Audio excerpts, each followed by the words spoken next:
খাওয়া দাওয়া চলছে বর্তমান। এই পাক করেছি ইয়া দিয়ে, হয়তো অনেকে চেনেন না। এখানে মসুরের ডাল দিয়েছি, এখানে সাজনা দিয়েছি, আলু দিয়েছি, বাগুন দিয়েছি, দিয়ে পাক করেছি। পাকটা একটু সাথে মজাই হয়েছে, তাই খাচ্ছি।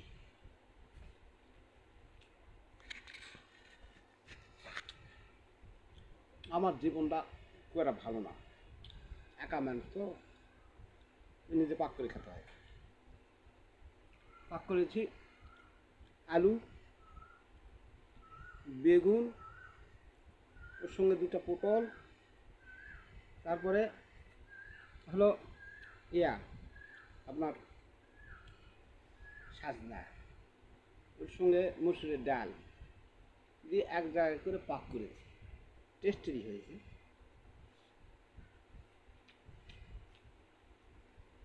তোমরা তো জানোই আমার বউ ছাল নাই, আমি যা করি পাক করেই খাই। পাক করে খাই, আর একটু দোকান টোকান করি। গৃহস্থালি, একা মানুষ গৃহস্থালি করা যায় না, জমি জমা ছাড়ে দিয়েছি।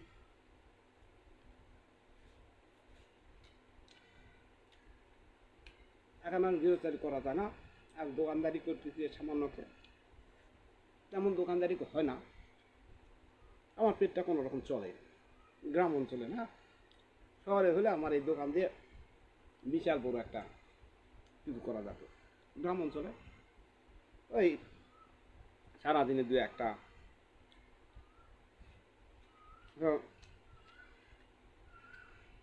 ইয়ে আসে, আপনার সাইকেল ভ্যান আসে, ওতে যা হয় তাই দিয়ে সংসার করে করে খাই। আগে সংসার ছিল, তখন 4 বিঘা 5 বিঘা 7 বিঘা জমি আবাদ করেছি, এখন আর নাই। আর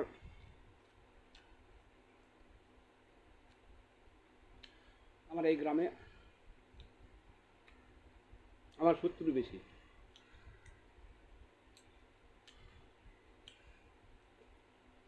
শত্রু ট্যাগ দিয়ে আমাকে চলতে হয়। আর এই গ্রামে হিন্দু আছে, মুসলমান আছে, আদিবাসী আছে। হিন্দু মুসলমান, হিন্দুরা আদিবাসীরা আমাকে আমার শত্রু না, কিন্তু যারা শত্রু নিজেদের মধ্যে আগে ছিল, এখন নিজেদের মধ্যে নাই, নিজের বংশ হয়তো কিছু আছে, তারা তার উপর ছাপট নিয়ে বাইরে থেকে যারা আসে রিফিউজিরা এই দেশের বাসিন্দা হতে চায়, আর আমাদের শরিক হতে চায়, তাই কোনো শরিক হওয়া যায়? তারা আমাদের শত্রু, তারা তলে কাটে। কিন্তু আমার বংশ তেমন খারাপ নয়।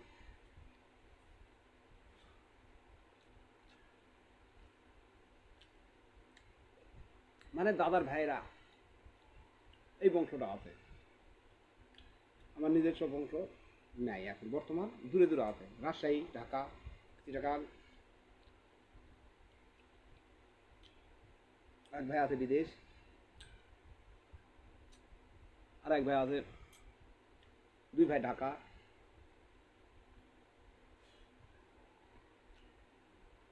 আমি ঢাকাতে ছিলাম, তো আমি ঢাকাতে থাকতে থাকতে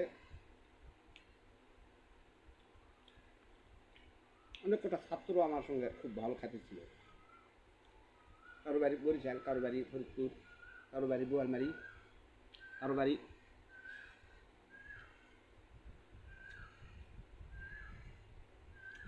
সিরাজগঞ্জ, কারো বাড়ি বগুড়া, 12-13 জন।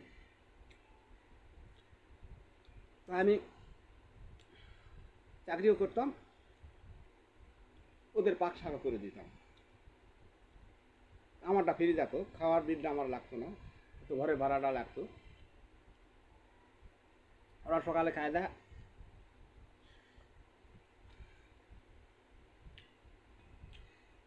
সাথে সাথে নিয়ে চলে যেত, আর আমি খায় দা পাক করে খাওয়া দাওয়া করে একসঙ্গে অফিসে যেতাম।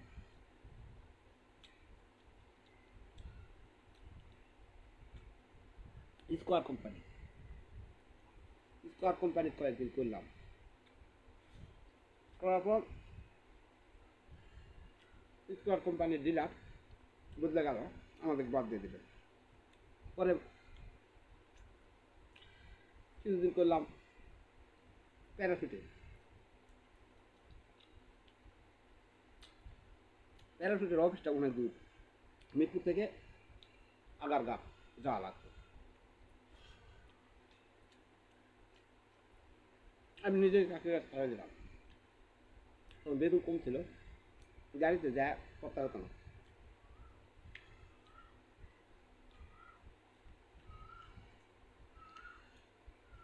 কিন্তু আমার লেখাপড়া নাই।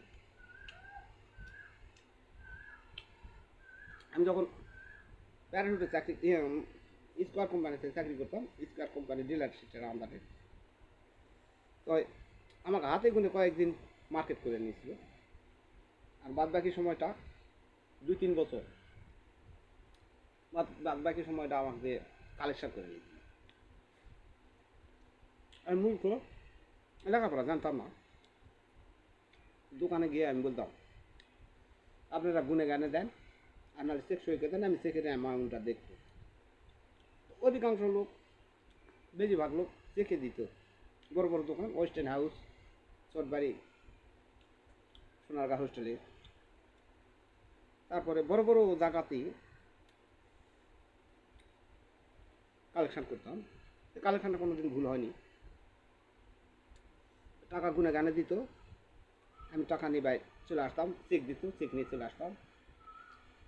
আবার টাকা যদি কম হয়, গুনতে যদি ভুল হয়, আবার ফেরত কোনো দিন নিয়ে যাওয়া লাগেনি, খারাপ যায়নি। তখন আমি যখন ঢাকা ছিলাম তখন লোকজন ভালো ছিল। এখন কেমন হয়েছে তা বলতে পারবো না, বহুদিন আগে থেকে চলে আসছি।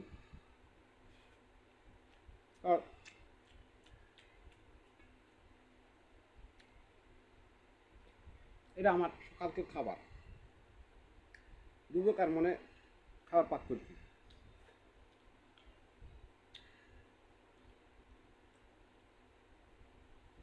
আর এখন গরমের দিন, একবার পাক করলে খাওয়া যায় না, দুবার পাক করতে হয়। সকালে পাক করলে দুপুরে খাওয়া যায়, আর একবার পাক করলে রাত্রে খাওয়া যায় না, ভাত নষ্ট হয়ে যায়।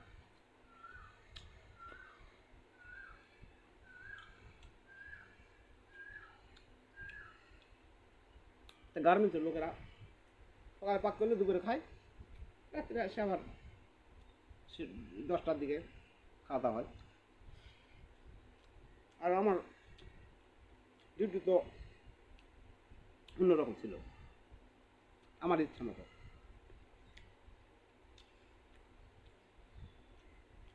আমার ইচ্ছা মতো ডিউটি ছিল। কাগজপত্র নিয়ে চলে আসি, কালেকশন করে দিলে ফিরে গেল। 30টা দোকান কালেকশন করা লাগতো। ওই বৈকাল 5টার সময় যদি ঢুকি, 6টা 7টা বাজতে বাজতে সকালে কিছু করি। দূরে দূরে দোকান যেগুলা, ওরা সকাল 8টা 9টা 10টার দিকে যাই, যা চলে আসি অর্ধেক, আর অর্ধেকটা কাছে যেগুলা বৈকালে যায়। আরামের চাকরি ছিল, সে বসে আর নাই। ডিলারশিপ যেটা আমাদের চাকরি,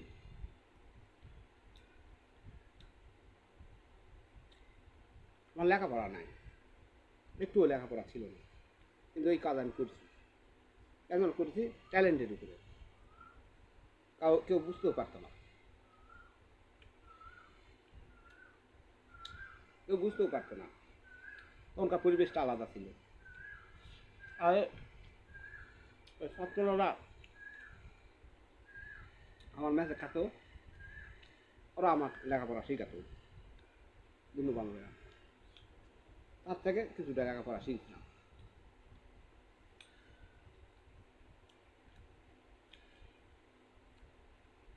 কিছুটা শিখাতো। আবার পাশে এমনি স্যারের বাসা, এমনি স্যার বাসার দ্বারা শুনতাম, আমাকে বিশ্বাস করতো। কিন্তু আমার জীবনে কোনো দিন কারো আমি ক্ষতি করিনি। আমি যদি ইচ্ছা করতাম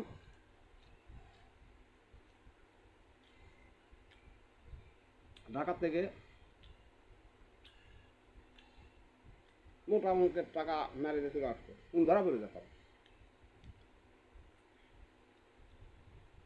কিন্তু ওই ইচ্ছাটা ছিল না, ওই ইচ্ছাটা আমার ছিল না।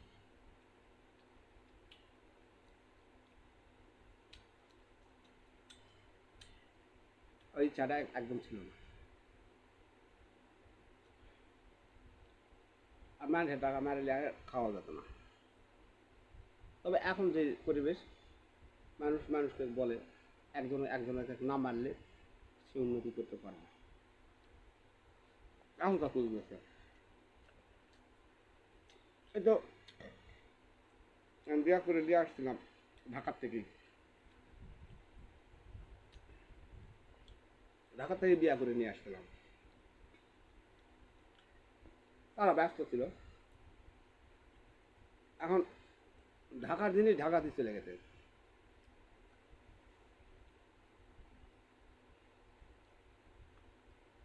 এখন কি করছে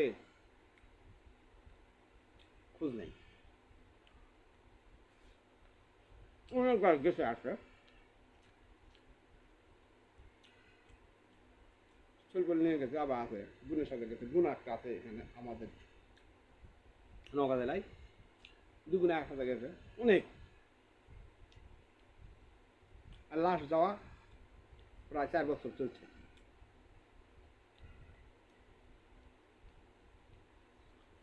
যা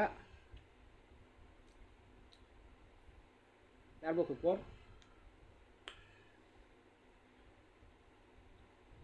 হয়ে গেল, তারপরেও খোঁজ নেই।